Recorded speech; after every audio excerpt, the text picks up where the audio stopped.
అందరికీ శుభోదయం. ఈరోజు మీకు చాలా విలువైంది చూపిస్తానండి. చాలా బాగా అందరికీ కూడా అవసరమయ్యేదన్నమాట. ఏంటి అంటున్నారా? చట్నీ పొడి. టిఫిన్లోకి చట్నీ కావాలి అంటే మరి చట్నీ చెయ్యాలి అంటే చాలా పెద్ద పనే. పొద్దుటే అంటే చాలా కష్టమే. అది పిల్లలు స్కూల్కి పంపించాలంటే ఇంకా కష్టం. పెద్దవారు బయటికి వెళ్ళిపోతున్నారు, చేసి పెట్టాలంటే మరీ కష్టం కదా. మరి తప్పదు, చేసుకుంటాం. కానీ ఇలా చేసుకుని ఉంచుకుంటే అత్యవసరానికి రెడీమేడ్గా మనం వాడుకోవటానికి చాలా బాగా కలిసి వస్తుంది. ఈ చట్నీ పొడి నేను ఎప్పుడు నుంచి తెలుసుకున్నానో తెలుసా? మా బాబుకి 7-8 సంవత్సరాలు ఉంటాయి. మా పెద్ద బాబుకి అలాగే 6-5 సంవత్సరాలు ఉంటాయి. చిన్న బాబుకి 3 సంవత్సరాలు ఉంటాయి. ఆ వయసులో మరి పిల్లల ముగ్గురిని కూడా మా వారు స్కూల్ పక్కనే ఇల్లు తీసుకున్నారు. ఎక్కడి నుంచి అయితే పిల్లలు తీసుకురావటం నాకు తెలియదు అని. మరి అలా అయినా కూడా ముగ్గురు పిల్లల మూల గబగబా చట్నీ చేయడం, టిఫిన్లు తినిపించడం కష్టమయ్యేది. అప్పుడు చట్నీ చేయడానికి ఇవన్నీ ఎలాగా చేస్తూ ఉంటే మిక్సీ గిన్నెలో ఎక్కువైపోయిందని ఇలాంటి గిన్నెడు తీసేసి పక్కన పెట్టేసి కనవాది నీళ్ళేసి చట్నీ మిక్సీ పట్టేశాను. తర్వాత ఇది మూత పెట్టి మర్చిపోయాను. అది ఒక వారం 10 రోజులు సొత్తే చాలా బాగుంది. అది కొంచెం నీళ్ళేసి కలిపెత్తే మామూలుగా మనం ఇప్పుడు మిక్సీ పట్టుకున్నట్టుగానే ఉందన్నమాట. అయితే మనం ఇలాగ చేసుకుని ఉంచుకుని చట్నీలాగా కలుపుకోవచ్చు అని మంచి ఐడియా వచ్చిందండి. ఆ భగవంతుడు అంత గొప్ప ఐడియా వచ్చింది నాకు అప్పుడు. ఇప్పుడు చాలామంది చేస్తున్నారు, చూపిస్తున్నారు. కానీ నేను చేసేది మాత్రం ఇలానమాట. అలాగా అప్పటి నుంచి నేను అయితే చెయ్యొచ్చని అప్పుడు వెంటనే అన్నీ ఇంట్లో ఉంటే చేసి ఉంచి చేస్తే చాలా బాగుంది అన్నారు. కానీ అలా రెడీమేడ్గా చేసి ఉంచుకోవడం మనకి చాలా కలిసి వస్తుంది అనమాట. గమ్ముని చట్నీ చెయ్యలేకపోతే అవసరానికి గమ్ముని అందరూ అన్ని రకాల పచ్చళ్ళు వేసేసుకోరు. చట్నీ ఉండాలి తప్పనిసరిగా. మా వారికి కూడా అంతే. అది బొంబాయి చట్నీ అప్పుడప్పుడు చేస్తాను, కానీ ఇలాంటి పచ్చడి ఉంటేనే కానీ తినలేరు. పచ్చడి అంటాం మేము, చట్నీ అనుకోండి. అయితే మామూలుగా ఆవకాయ, చింతకాయ పచ్చడి, ఇంట్లో పెట్టుకున్న పచ్చళ్ళు ఉంటాయి కదా, ఆ పచ్చళ్ళతో అస్సలు టిఫిన్ తినరండి. తప్పనిసరిగా ఇలా చట్నీ చేయవలసిందే. మా పిల్లలు అంతే, ఆయన అంతే, అల్లుళ్ళు కూడా అంతే. కానీ ఇప్పుడైనా సరదాగా వేసుకుంటారేమో తప్ప తప్పనిసరిగా చట్నీ ఉంటేనే టిఫిన్ తిన్నట్టున్నది అంటారు. మరి ఇప్పుడు మనం చట్నీ పొడి చేసుకుందాం. దానికి కావాల్సిన ఐటెం ఈ గుల్లపప్పు, అదేనండి పుట్నాల పప్పు. చక్కగా మరి పుట్నాల పప్పు తెచ్చుకుని, ఇది ఏపనవసరం ఏమీ లేదు. పల్లీలు ఇగోనండి, పల్లీలు ఇవి వేపేసి చక్కగా నలిపేసి పొట్టు తీసేసాను కదా. అంటే మరి పల్లీలు ఒకటి కూడా చేసుకోవచ్చు, కానీ ముద్దలాగా వస్తుంది. ఇప్పుడు ఇది కలపటం వల్ల రుచికి రుచి ఉంటుంది, ముద్దలాగా కాకుండా ఉంటుంది. మనం పుట్నాల పప్పుతో మరి చట్నీ చేసుకుంటాం. వేరేగా మళ్ళీ నేను అదే దాంట్లో కొంచెం కొబ్బరి కూర వేరేగా కలుపుతాను. ఇది ఎండు కొబ్బరి. ఇది కూడా మిక్సీ పట్టేసి చిన్న ముక్కలుగా కోసాను. ఈ చెప్ప మీకు చూపించడానికి ఉంచాను. ఇది ఎండు కొబ్బరి చిన్న ముక్కలు చేసేసి తురిమేసిన తర్వాత ఇప్పుడు ఇది వేపనవసరం లేదు. ఇది వేపేసుకుని రెడీ చేసేసుకున్నాం కదా. పల్లీలు అయితే మీకు చూపించడానికి పెట్టాను కదా. ధనియాలు, కొంచెం పసుపు అనేది తప్పనిసరిగా వేయాలి. ఏ వంటలో అయినా మర్చిపోతూ ఉంటాం ఆడవాళ్ళం, కానీ అలా వేస్తేనే కానీ మగవారు పెట్టకూడదు అనేవారు పూర్వం. అలాగా వేస్తారన్నమాట. దానివల్ల మనకి కడుపులో నుసుపురుగు అనేది రాదు. పసుపు తినటం వల్ల. అందుకు తప్పనిసరిగా వేసుకుంటాం. ఇదైతే జీలకర్ర. మరి జీలకర్ర అంటే జీవకర్ర, మనకి శ్వాసం అనేది కరిగించేస్తుంది. ప్రతి వంటలో జీలకర్ర ఉండవలసిందే. మరి రుచి అంటారా? మనం 1000 రూపాయలు పెట్టి అన్నీ చేసామనుకోండి, ₹1 ఉప్పు వేయకపోతే ఎందుకు పనికిరాదు కదా. అది దృష్టిలో పెట్టుకోవాలి. తప్పనిసరిగా ఉప్పు, చట్నీలో ఉప్పు తక్కువ వేసుకుంటాం. ఎందుకంటే మనం వేసుకునే ఇడ్లీ కానీ, దోశ కానీ, అట్టు కానీ అందులో ఉప్పు ఉంటుంది కదా. ఇందులోనే ఉప్పు తక్కువ వేసుకోవాలి. ఇందులో వేసుకున్నది సరిపోతుంది అనమాట. అందుకు ఎప్పుడూ తక్కువ వేసుకోవాలి. అలాగే ఎల్లుల్లిపాయ సిదగొట్టుకున్నాను, తగినన్ని ఎండుమిర్చి.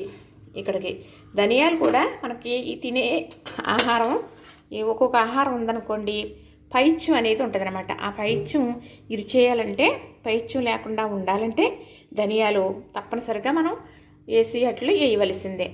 మరి తల తిరుగుతుంది, పైత్యం ఏదో పుల్లగా తేనెపులు వస్తున్నాయి అన్నప్పుడు ధనియాలు నువ్వులుతారనమాట పెద్దవాళ్ళు, బొగ్గనేసుకుని నువ్వులి ఆ ఊట మింగుతారు, తగ్గిపోయింది అంటారు. అదేనండి పూర్వం వైద్యకం. ఇక్కడికి ఇవి ఈ పప్పులు చెప్పేస్తాను కదా. మరి చట్నీ మనం చేసుకున్న తర్వాత పోపు వేసుకుంటాం కదా, తాలింపు వేసుకుంటాం కదా, అలాగే తాలింపుకి ఇవన్నీ ఎండుమిర్చి, కరివేపాకు, ఆవాలు, జీలకర్ర, మినపప్పు, ఇంతే తాలింపుకి. ఇప్పుడు మనం చేసుకునే చట్నీ పొడవులో ఈ కొత్తిమీర నేను ఎండబెట్టేసానండి. ఒకరోజు ఎండింది, అప్పుడే కరకల్లాడుతుంది తప్ప కొత్తిమీర తర్వాత మళ్ళీ ఇలా కొంచెం మెత్తగా అయిపోద్ది. మనం ఇటు కళాయిలో వేసామనుకోండి నలిగిపోతుంది. అలా డ్రైగా ఉండేలాగే చూసుకోవాలి. మనం చేసుకునేది చట్నీ పొడవు, అది నిలవ ఉండాలి కదా. ఈ కరివేపాకు కూడా వేపామనుకోండి నూనెలో కారపూసలాగా వేగిపోవాలి, ఇలా అంటే నలిగిపోవాలి. అప్పుడు అది కూడా మనం చట్నీలో కలుపుకోవడం అవుతుంది చట్నీ పొడవులో. అప్పుడు మరి కొత్తిమీర వేసి చేసుకుంటాం, మరి వేపేటప్పుడు కరివేపాకు కూడా వేస్తాం కదా. అలాగే ఇప్పుడు మనం పొడుం చేసుకున్నా కూడా వేయటం జరుగుతుంది. ఎలా వేపుతాను అన్నీ మీకు నేను చూపిస్తాను. ఈ పొడుం చేసుకుని మనం ఒక సీసాలో పెట్టుకుని ఉంచుకుంటే టిఫిను వేస్తామనగా మనకి ఎంత కావాలో చట్నీకి అంతా ఒక గిన్నెలో వేసుకుని కొంచెం నీళ్ళు వేసేసి పక్కన పెట్టామనుకోండి, మనం టిఫిన్ రెడీ అయ్యేటప్పటికి పచ్చడి కూడా ఒక 2-3 నిమిషాలు నానేటప్పటికి రెడీ అయిపోద్ది. ఆ చట్నీ వేసుకు తినొచ్చు. అయితే చాలా బాగుంటుంది. మరి ఇదైతే చాలా బాగుంటుంది. నేను అస్తమాను చేస్తూ ఉంటాను. ఎందుకంటే పొద్దుటే 9 అయ్యేటప్పటికల్లా క్యారేజీ సర్ది ఇచ్చేయాలి మా వారు. ఆలస్యం అయితే షాప్ తీసుకోవడం లేట్ అవ్వకూడదు అంటారు. అందుకు ఆయనకి చట్నీ టిఫిను రెడీ. రోజు తప్పనిసరిగా టిఫిన్ అనేది ఇంట్లో చేయడమే, బయట తినరని చెప్పి నేను కొంచెం చేయలేకపోయినా కూడా చేసుకుంటాను. చట్నీ లేనిది తినరు కాబట్టి ఎప్పుడైనా నాకు వీలైనప్పుడు ఇలా చేసుకుని ఉంచుకుని ఆయనకి కలిపి వేస్తాను. కొంచెం నేను వేసుకున్నానంటే ఇంకో రోజు ఆయనకి వేయొచ్చు కదా అని నేను వేసుకోను. నేను టిఫిన్ కూడా తిన్నానండి చెప్పాలంటే. ఎందుకంటే పొద్దుటే శుభ్రంగా 2 కప్పులు టీ పెట్టుకుని తాగేస్తాను. తర్వాత పని చేసుకుంటూ ఉంటాను కదా. అన్నం వారుతాను నేను, బ్రౌన్ రైస్. అది గంజి వస్తుంది, కొంచెం ఉంచుతాను కావాలని నా కోసం. అది చల్లారిన తర్వాత కొద్దిగా నీళ్ళు కలుపుకొని తాగుతాను. అంతే. 11ంటికి భోజనం చేసేస్తానండి. నా డైట్ ఇలా ఉంటుంది అన్నమాట నా భోజనం. తర్వాత సాయంకాలం ఏదన్నా తినాలంటే మరి 5:30కి దీపారాధన చేసేసుకుని చక్కగా 6:30, 7 అయ్యేటప్పటికి ఏదో ఒకటి ఉంటే కొంచెం అన్నమో లేకపోతే ఏదో తినేసి ఉండిపోతానండి. అంతే. పెందలకాడని మళ్ళీ 8, 9, 10 అయిపోతే ఏమీ తినేది ఏమి ఉండదు. చక్కగా మంచినీళ్ళు తాగడమే. అందుకే ఇంత ఆరోగ్యంగా ఉండటం కారణం. ఆకలి వేసినప్పుడు తింటే ఆరోగ్యమేనండి. ఆకలి వేయకుండా తింటే అన్నీ జోబులే. ఎన్నో మాటలు చెబుతున్నాను. ఎవరికి? ఇంట్లో వాళ్ళకి. ఇంట్లో వాళ్ళు వినరు. మరి మీరైనా అమ్మ చెబుతుందని అర్థం చేసుకుంటే మీ ఆరోగ్యమే బాగుంటుందండి. ఇన్ని చెప్తున్నారు, చట్నీ కూడా ఎప్పుడు చేస్తారా అనుకుంటున్నారు కదా. చేసేద్దాం, రెడీ చేసేద్దాం. ఇప్పుడు చక్కగా 1 స్పూన్నర నూనె వేసాను. ఎందుకంటే నూనె ఎక్కువ వేసేస్తే మనకి చట్నీ పొడి ముద్దలా వచ్చేస్తుంది అన్నమాట. అందుకు నూనె ఎక్కువ వేయకూడదు. ఇవన్నీ ఎగ్గులోకి నూనె సరిపోనట్టుగా ఉండాలి. ఇప్పుడు జీలకర్ర ఇవన్నీ వేపుకుంటేనే కమ్మదనం ఉంటుంది పచ్చడికి, చట్నీకి. అదే నాకు పచ్చడి అంటాం అలవాటండి, పూర్వం వాళ్ళం కదా. మరి అందుకు పచ్చడి అంటుంది అనుకోవద్దు, చట్నీ.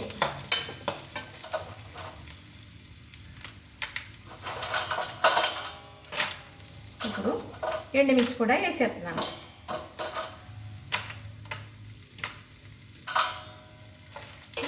వేగిన తర్వాత మళ్ళీ మీకు నేను చూపిస్తాను. ఇప్పుడు ఇవి ఏగాక కరివేపాకు రెమ్మలు తీసేస్తానండి. తీసేసి వేసేస్తున్నాను. ఈ కరివేపాకు కూడా గలగల ఏగాలి. అప్పుడే మనకి చట్నీ పొడిలోకి బాగుంటుంది. పచ్చి ఉండకూడదు చేసుకునే పని. అవ్వడమంటూ చేసుకోకూడదు, సాఫీగా చేసుకోవాలి. అంటే కంగారుగా చేయకూడదు అని. పూర్వం భాష మాట్లాడేస్తే ఏంటి వీడు ఇలా మాట్లాడుతుంది అనుకుంటారేమోనని. ఇప్పుడు పెద్ద మంట పెట్టేసి గబగబా వేపేసి ఇప్పుడు అక్కడ ఉడకున్నాను.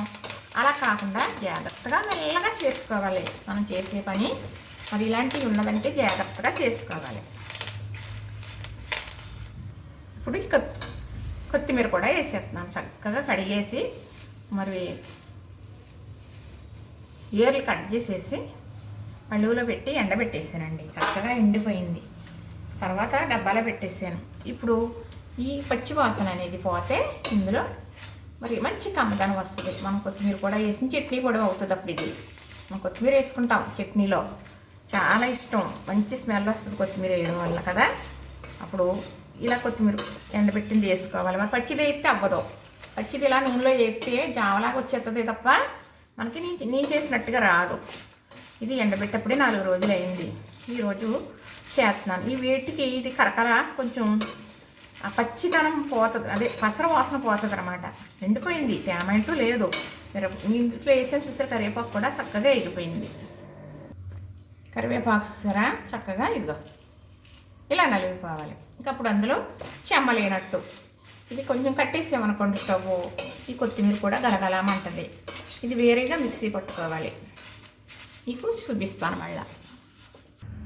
ఇప్పుడు మరి మనం చట్నీ పొడి చేసుకుంటున్నాం కదా, దానికి సరిపడే ఉప్పు సరిపోతుందండి చక్కగా. మరి చట్నీ కదా. ఇప్పుడు ఈ ఎండు కొబ్బరి మిక్సీ పట్టేస్తాను పొడి. ఇలా మెత్తగా పెట్టేసుకోవాలి. ఎండు కొబ్బరి కదా అలాగా పొట్టులాగా వస్తుంది. మనం చట్నీ పొడిలో కలుపుకున్నా కూడా చట్నీ పొడి ఏమీ పాడవదు. ఎండు కదా, పచ్చి కొబ్బరి అయితే పాడైపోతుంది, ఎండు కొబ్బరి పాడవదు. ఇప్పుడు ఈ పప్పు కొంచెం, అలానే పల్లి పప్పు కొంచెం వేసుకుంటూ మిక్సీ మొత్తం పెట్టేసుకోవాలి పొడి. ఎందుకంటే మరి ఉత్తి పల్లీలు అయితే మరి ముద్ద కట్టేస్తుంది, మరి పల్లీల్లో నూనె ఉంటుంది కదా, అందుకు అలా పెట్టుకుంటే మనకి సరిపోతుంది. ఇదిగో ఇలా నలిగింది కదా. మనం మళ్ళా ఆ కారం మిక్సీ పట్టి కలిపిన తర్వాత మళ్ళీ పెడతాను, అప్పుడు సరిపోతుంది. ఇదిగో ఇలా నలిగింది. ఇప్పుడు ఇది వేపేసుకున్న పోపు చక్కగా ఇప్పుడు ఇలా మిక్సీలో పెట్టి ఇదిగో చూసారా, ఇదిగో చక్కగా ఎలాగా కరకలాడుతా నలిగిపోయింది కదా. ఇందులో సచ్చు లేదు, చక్కగా మరి తడి అనేది లేదు. అలాగే నూనెతో కూడా మరి పచ్చి వాసన పోయి టమాటా వాసన వచ్చేసింది వేగిపోయి కదా. చూసారు కదా. ఇప్పుడు ఇది మిక్సీ పట్టేస్తా. ఇదిగోనండి చక్కగా ఇలా నలిగింది కదా, ఇందులో వేసేస్తున్నాను. ఇప్పుడు ఇది కలిపేసి ఒకసారి మళ్ళా కొంచెం కొంచెం మిక్సీ పట్టేస్తే బాగా కలిసిపోతుంది. మనం కలపడానికి ఇబ్బంది పడక్కర్లేదు. చేతితో కలిసినా గరిటతో కలిపినా కలుపుతుంది. కానీ మనం ఒక్కసారి మిక్సీలో పెట్టేసి మనం తిప్పేసుకోవడం వల్ల చక్కగా మొత్తం కలిసిపోతుంది అనమాట. ఇది ఇలా కలిపేసి ఇదిలా కలిపేయడం మొత్తం అంతా పట్టేస్తుంది కదా. కొబ్బరి ఎప్పుడు వేస్తాను అనుకుంటున్నారు కదా, ఎండు కొబ్బరి వేస్తాను వేరేగా, కొంచెం వేరేగా అలా చేస్తాను కొబ్బరి వేసి. ఇది మామూలుగాను దీనికి పోపు వేపాలి. పోపు కూడా రెడీ చేశాను కదా, మరి వేపుతాను. ఇప్పుడు ఇది మళ్ళీ ఇలా కలిసిపోయింది కదా, కొంచెం కొంచెం కొంచెం మిక్సీ పట్టేస్తాను. ఇది ఇంకా జల్లెడు ఏమీ పట్టలేదు, నేను జల్లెడుతో జల్లించడం ఏం చేయలేదు. చూసారా ఎలా వచ్చిందో. మరి పల్లీలు వేసాం కదా, మంచి రుచి కూడా వస్తుంది. ఇలాగే మొత్తం అంతా పట్టేస్తాం. ఇప్పుడు మనం ఎండు కొబ్బరి మిక్సీ పట్టుకున్నాం కదా, ఈ కొంచెం దాంట్లో వేసేస్తున్నానండి. ఇది 2 మిక్సీ గిన్నెలు పచ్చడి పొడం. ఇది మిక్సీ గిన్నెడున్నర, ఒక గిన్నెన్నర అంటే ఎంతన్నా వేసుకోవచ్చు. కమ్మగా ఉండాలని కొబ్బరి కూర ఎక్కువ వేసాను. ఇప్పుడు ఇది ఇలా కలిపేసి ఒక్కసారి మళ్ళీ మిక్సీ పెట్టేసాను అనుకోండి, చక్కగా కలిసిపోతుంది అనమాట. అప్పుడు ఇందులో పోపులు వేసేసుకుందాం.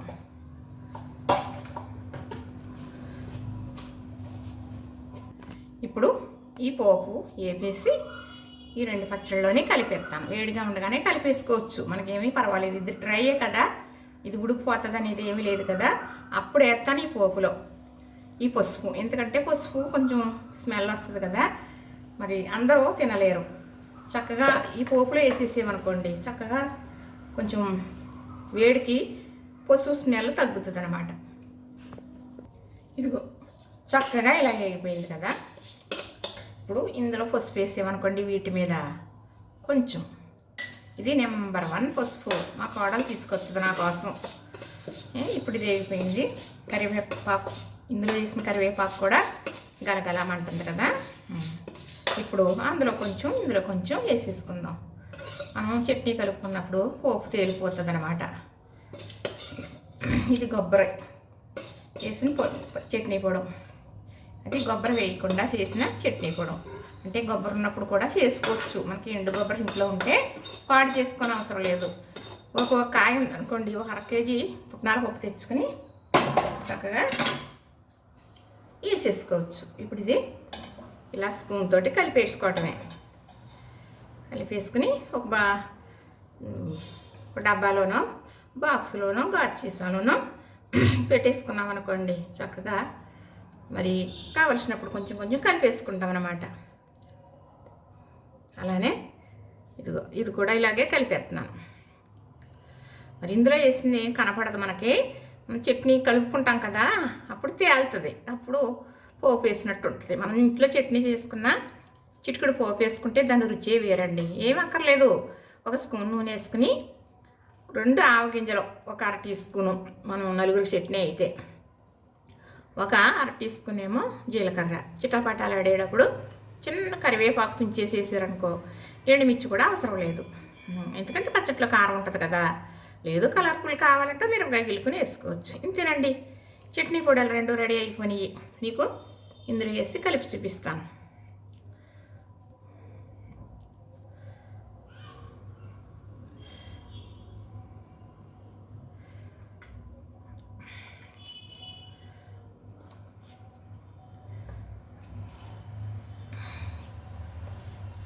జీలకర్రది వేసాం కదా, చక్కగా చూడండి.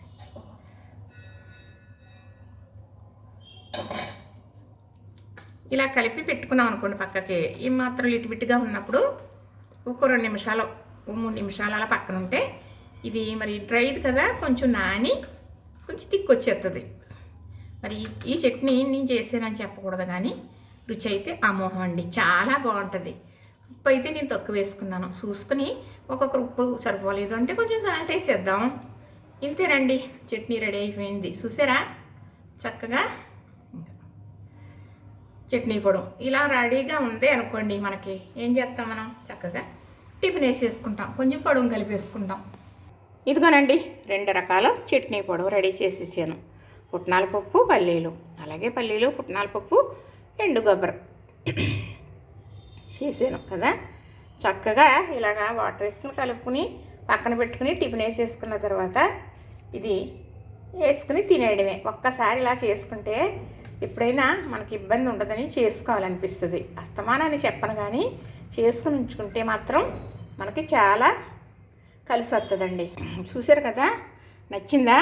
ఇది చాలా పని చేయాలండి. మరి ఇది ఇంతవరకు రెడీ అవ్వాలంటే నేను 1.5 గంట నుంచి చేసుకొస్తున్నాను. మరి అన్నీ అవ్వుచ్చుకోవాలి కదా, పోపులు వేపుకోవాలి కదా, ఇవన్నీ చేసుకుంటూ వచ్చాను. ఇప్పటికీ చక్కగా పొడి అనేది రెడీ అయింది. కానీ మరి ఒక వారం 10 రోజులు మనకి చట్నీకి ఇబ్బంది లేకుండా తినొచ్చు కదా మరి, కదా. అలా చేసుకుంటారా? ఇదిగోనండి కలిపాను కదా చక్కగా. ఇదిగో మనం మిక్సీలో పెట్టుకున్న ఇలాగ తెల్లగా అనిపిస్తుంది. ఇది కొంచెం ఎరుపు వచ్చింది. చూసారా ఎంత బాగుందో, రుచి అంతకన్నా బాగుంది. ఒక్కసారి ట్రై చేసి చూడండి. బాగోకపోతే నన్ను తిడిదిరి కానిపోని, బాగుంటే నాకు చెప్పొద్దు, కానీ బాగోపోతేని ఏంటి ఇలా చెప్పింది ఇవిడి బాగాలేదని తిడిదిరి కానీ అప్పుడైనా కామెంట్ పెడతారు కదా నాకు అని. చూసారా, నచ్చిందా? లైక్ చేయండి, షేర్ చేయండి, సబ్స్క్రైబ్ చేయండి. చూస్తున్నారు కానీ లైక్ చేయటం లేదండి. మరి లైక్ చేయాలి కదా, లైక్ చేయండి, సబ్స్క్రైబ్ కూడా చేసుకోండి.